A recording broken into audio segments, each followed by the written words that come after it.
In a small town lost among endless hills, where the wind whistled through cracks in old wooden fences, lived a person nobody noticed. Her name was Alice Gray.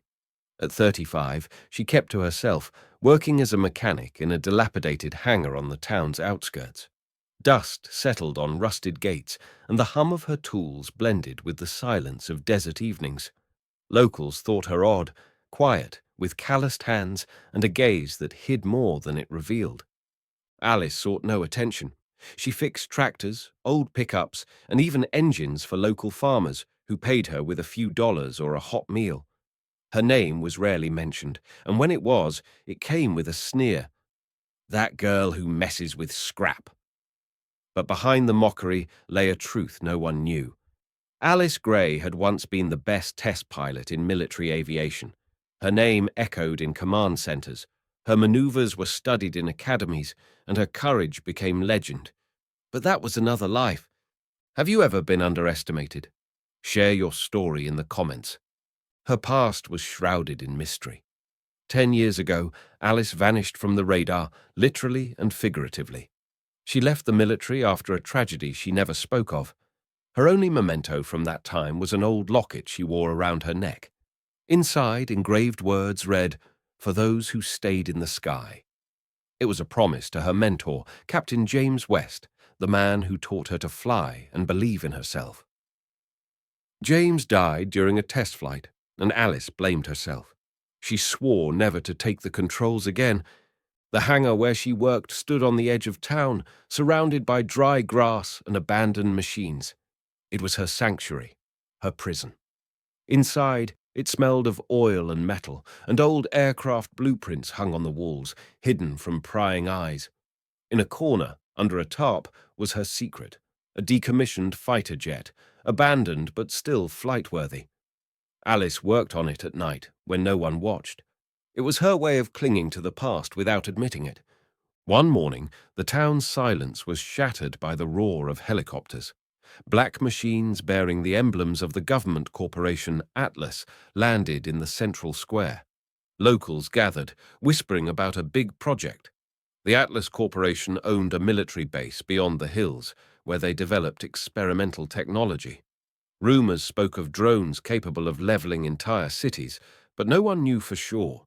A corporate representative, a man in a sharp suit named Paul Crow, addressed the crowd. His voice was cold as steel. "We're looking for mechanics for an urgent project. The work is complex, but we pay well." Alice stood at the back, clutching a wrench. She didn't look up. But when Crow mentioned an experimental aircraft, her heart skipped a beat. That evening, a local farmer, old Thomas, came to her hangar. "Alice, they want you. They say you're the only one who can fix their engine. But I heard, it's not just an engine. It's something dangerous." Alice brushed it off, but Thomas's words lingered. She knew Atlas didn't just repair planes. They built weapons, and if they needed her, the problem was serious. The next day, Alice was summoned to the base. She stepped into a massive hangar where an aircraft unlike any she'd seen stood waiting. Its hull gleamed like obsidian, and its engines hummed as if they could tear the air apart. Atlas engineers looked at her with disdain. "This is the mechanic? A woman from some backwater town," one whispered. Alice said nothing, but her fingers tightened around her locket. Crow explained, the aircraft's engine had a critical failure. Without repairs, the project would stall, costing billions. But there was another detail. The plane was carrying a payload, something Crow only hinted at. A chill ran through Alice. She knew Atlas wasn't known for honesty. Her mentor, James, had once warned her, corporations always hide the truth behind big words. Alice agreed to work, but not for the money. She wanted to know what Atlas was hiding. Her first days on the base were hell. Engineers ignored her ideas, and Crow constantly reminded her she was just a mechanic. But Alice saw more than they thought. She noticed the plane was equipped with non-standard systems, sensors that looked more like weapons than navigation tools. And one evening, when everyone had left, she found encrypted files on the base's computer. They detailed Project Phoenix, a drone capable of wiping out entire regions without a pilot. Have you ever faced injustice when your abilities were ignored? Share in the comments. Alice realized she couldn't stand by. She worked on the engine but also searched for a way to expose the truth. Her skills, hidden for years, began to surface. She repaired complex systems faster than anyone on the base. Her hands moved with a surgeon's precision, her eyes catching details others missed. But every time she tried to learn more about Phoenix, she was stopped. Crow ordered security to watch her, and her access to files was restricted. One night, Alice sneaked into the hangar to inspect the aircraft. Under the control panel, she found a device that didn't belong, a small black box with blinking lights. It wasn't just a sensor, it was a control module that could activate Phoenix without human input. Her heart pounded. She remembered James's words. If a machine can kill without a pilot, who's accountable for the deaths? The next day, Alice tried to talk to the chief engineer, Richard Baker, but he brushed her off. You're here to turn wrenches, not ask questions. That night, her hangar was searched. Someone found her blueprints and the old fighter jet. Crow summoned her. You're not who you say you are, Gray. Who are you? His voice was like a blade. Alice stayed silent, but her fingers gripped her locket. She knew it was time to run or act. Meanwhile, rumors spread in town. People noticed the base had grown more active. Helicopters buzzed every night, and trucks with unknown equipment arrived under cover of darkness. Thomas came to Alice with news. They're planning a test. They say it'll change everything, but I heard it's dangerous. Alice, what do you know? She couldn't tell him the truth. Not yet. But she knew Phoenix wasn't just a plane. It was a weapon that could destroy thousands of lives if it fell into the wrong hands. And she was the only one who could stop it. But how? She was one woman against a corporation, against a system that didn't tolerate challengers. The day of the test flight arrived. The plane was set to take off from the base to test the engine Alice had repaired. But she knew it wasn't just a test. The files she'd decrypted showed Phoenix would be activated mid-flight to demonstrate its power. The target was unknown, but Alice suspected it wasn't just a dummy on a range. She stood in the hangar, staring at the plane. The sun glinted off its hull, and the engine's hum shattered the silence. Engineers buzzed around like bees, but no one noticed Alice checking the control panel. She knew she could sabotage the flight, but that would risk everyone. Or she could do something else, something that required her true skills. Crow approached, his eyes narrowed. You did your job, Gray. Go home. But Alice didn't leave. She knew the moment had come. She remembered James, his words. You're a pilot, Alice. You don't just fix planes, you tame them. Her fingers gripped her locket, and she made her decision. As the plane rolled down the runway, Alice slipped into the cockpit. Security didn't have time to stop her. She settled at the controls, feeling the familiar warmth of the metal pull her back to the past. The engines roared, and the plane soared into the sky, leaving the base in chaos. Crow shouted into his radio, but Alice no longer heard. She was in her element. In the air, she saw Phoenix activate. The screen flashed, displaying the target's coordinates, a small town beyond the hills. Her town. Alice realized this wasn't a test. It was a show of force, and Atlas was willing to sacrifice thousands of lives to prove its dominance. Her hands moved like lightning. She disabled the automated system, taking manual control. The plane obeyed her like an old friend. She steered it away from the town, toward the desert where no one would be harmed. But Phoenix wasn't just a plane. It fought her, its systems trying to regain control. The screen flashed red, warning of danger. In that moment, Alice remembered James. His voice echoed in her mind. You can do anything, Alice. You are the sky. She took a deep breath and executed a maneuver once deemed impossible, a sharp turn that overloaded Phoenix's systems. The plane began to lose altitude, but Alice held it steady, guiding it to a safe zone. The plane landed in the desert, kicking up a cloud of dust. Alice stepped out of the cockpit, her heart pounding. She knew Atlas wouldn't forgive her, but she also knew she'd saved thousands of lives. In the distance, sirens wailed. The corporation was coming for her. But in that moment, as she stood amid the dust, old Thomas approached. He looked at her with a respect she'd never seen. "You did it, Alice. You saved us." Later, when the military arrived to secure the plane, an old general approached Alice. He saluted her silently. "Captain Gray," he said softly, "we thought we'd lost you forever." Alice didn't respond. She only touched her locket and walked away into the shadows of the hills. She didn't seek fame. She didn't seek recognition. She did it for those who stayed in the sky and those still living on the ground. But her story wasn't over. Atlas wouldn't forgive, and the truth about Phoenix was yet to be fully exposed.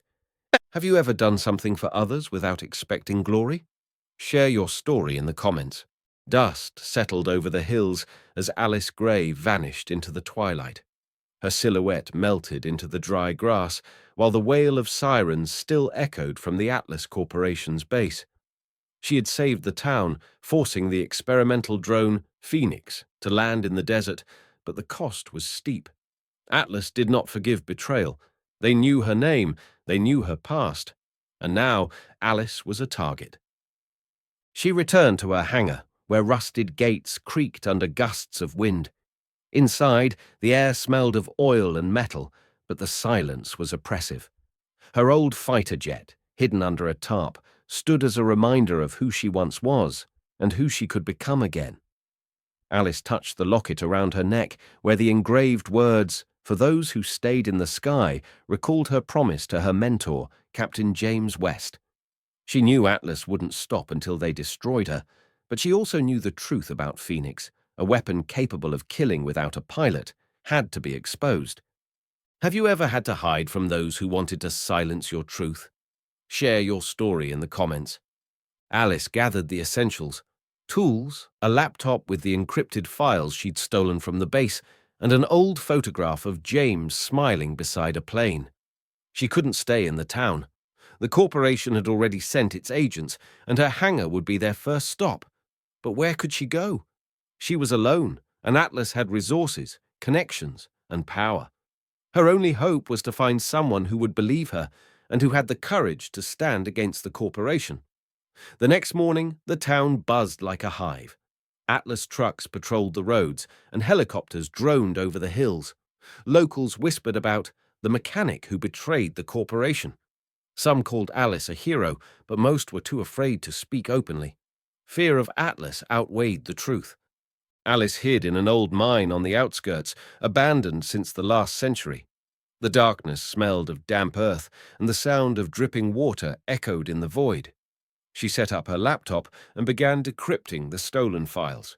Each document hit like a blow. Phoenix wasn't a single project. Atlas was developing an entire network of drones capable of attacking without orders, powered by artificial intelligence. Their goal was to sell the technology to governments that asked no questions. Worst of all, the files mentioned a test scheduled in 3 days. The target? An unknown city in another country. The casualties? Thousands. Alice clenched her fists. She couldn't let this happen. But how could she stop a corporation that controlled everything? Her thoughts were interrupted by a noise outside. Truck headlights pierced the mine's darkness. Alice shut her laptop and pressed herself against the wall. Voices drew closer. "She's in here somewhere," one agent said. "Crow wants her alive, for now." She knew she couldn't fight them head-on. Her advantage was knowing the terrain better. Alice slipped through a narrow tunnel, clutching a flashlight and a wrench, her only weapon. Emerging above ground, she saw trucks surrounding the mine, but in the darkness she spotted a familiar figure, old Thomas, the farmer who had warned her about Atlas. He waved, pointing to his pickup hidden behind a hill. "Get in, Alice," he whispered. "I know what you did, and I know you're right." They drove off into the night, leaving Atlas's lights behind. Thomas told her he'd overheard talk at the base. The corporation planned to frame Alice as a saboteur and label her a terrorist, but he also said there were people in town who believed in her. "You saved us," he said. "We won't abandon you. Has anyone ever supported you when everyone else was against you? Share your story in the comments." Thomas took Alice to an old warehouse on the edge of the desert, where a few locals who distrusted Atlas were hiding. Among them were Molly, a young journalist who wrote for the local paper, and David, a retired soldier who had once served with James West. David recognized Alice immediately. "You're the pilot he talked about," he said, his eyes shining with respect. "James said you were better than all of us." Alice told them everything, about Phoenix, the files, the upcoming test. Molly listened, scribbling every word. "If we publish this," she said, "Atlas won't be able to hide the truth." But David shook his head. "They'll destroy us before we get the chance. We need a plan." Alice knew the only way to stop Phoenix was to destroy the main server controlling the drone network. But the server was on the base, in the heart of Atlas, guarded by dozens of soldiers and cameras. The only way to get there was to use her old fighter jet, which she'd been restoring for years. But that meant returning to the hangar, where Atlas was already waiting. The plan was risky. Thomas and David would distract the guards by staging a diversion at the base, while Alice and Molly sneaked into the hangar.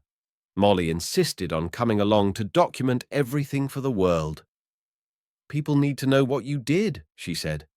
Alice reluctantly agreed, but doubt lingered in her eyes. She wasn't used to trusting others. That night, they set out. The desert was quiet, with only the wind whistling, carrying dust into the darkness. Alice and Molly slipped into the hangar through a back entrance she'd left unlocked for years. Inside, her fighter jet stood, its hull gleaming in the flashlight's beam. Alice ran her hand over the metal, feeling her heart race. This was her chance, her return. But as they prepared for takeoff, the hangar doors burst open. Paul Crowe stood there with a dozen armed agents. His smile was cold. "You thought you could outsmart us, Gray. You're nobody, just a mechanic." Alice gripped her locket. "I'm more than you think," she replied. The fight was swift and chaotic. Alice and Molly took cover behind the fighter jet as the agents opened fire. Alice used her tools to distract the enemy, throwing wrenches and metal scraps. Molly filmed everything on her phone, her hands trembling but never stopping. At that moment, an explosion roared outside. Thomas and David had executed their part of the plan, blowing up a fuel depot to divert the guards. Alice seized the moment. She leapt into the fighter's cockpit, pulling Molly in behind her. The engines roared, filling the hangar with a sound that drowned out Crowe's shouts. The plane tore down the runway, shattering the darkness. Agents fired, but the bullets only grazed the hull. Alice lifted the fighter into the sky, and for the first time in 10 years, she felt alive. In the air, she steered the plane toward the Atlas base. Molly, clinging to the seat, kept filming. "This is for the world, Alice," she shouted. But Alice wasn't listening. Her eyes were fixed on the horizon, where the base glimmered like a predator awaiting its prey. She knew the server was in the base's center, in an armored bunker. The only way to destroy it was a precise strike. But that meant risking her life. As they approached, the sky lit up with anti-aircraft missiles. Alice maneuvered with a precision no academy had ever witnessed. She dodged the missiles, her hands dancing on the controls, the plane obeying her every move. Molly filmed, her voice trembling with awe. "You're a legend, Alice." But Alice wasn't thinking of glory. She was thinking of James, the town, and the thousands of lives depending on her. She aimed the fighter at the bunker. The screen flashed red, warning of danger. "Hold on!" she shouted to Molly, executing a final maneuver. The plane unleashed a charge that pierced the bunker's armor. An explosion lit up the sky, and the Phoenix server was destroyed. But the cost was high. The fighter lost control, and Alice knew they didn't have enough fuel to return. She guided the plane toward the desert, away from the base. "Molly, you have to publish this," she said, her voice calm but firm. Molly nodded, tears streaming down her cheeks. Alice landed the plane on a sand dune, the hull creaking as they came to a stop. They were alive, for now. As the dust settled, Alice and Molly climbed out of the plane. In the distance, Atlas helicopters buzzed, but they were too far to reach them quickly. Molly uploaded the video to a website she'd prepared in advance. The world saw the truth about Phoenix and about Alice Gray. The next day, the town was abuzz with news. Molly's video went viral, and Atlas faced pressure from international organizations. The corporation was accused of developing illegal weapons, and its leadership, including Paul Crow, was arrested. But Alice wasn't among those celebrating. She had vanished, leaving only a note for Thomas. "Tell them I did it for James." A month later, David, James's old comrade, found her in another town, hundreds of miles from the hills. She was working as a mechanic again, fixing old machines, hiding from the world. He handed her a letter from the general who had saluted her after her feat. It contained just a few words. "You gave us back the sky, Captain Gray." Alice smiled, but tucked the letter into her pocket. She didn't need recognition. The locket she still wore was the only reward that mattered. Molly published an article about Alice, calling her "Shadow in the Dust." The world learned of the pilot who defied a corporation and won. But Alice didn't read those articles. She kept working, repairing engines, listening to the hum of metal. Her war was over, but her promise to James lived on.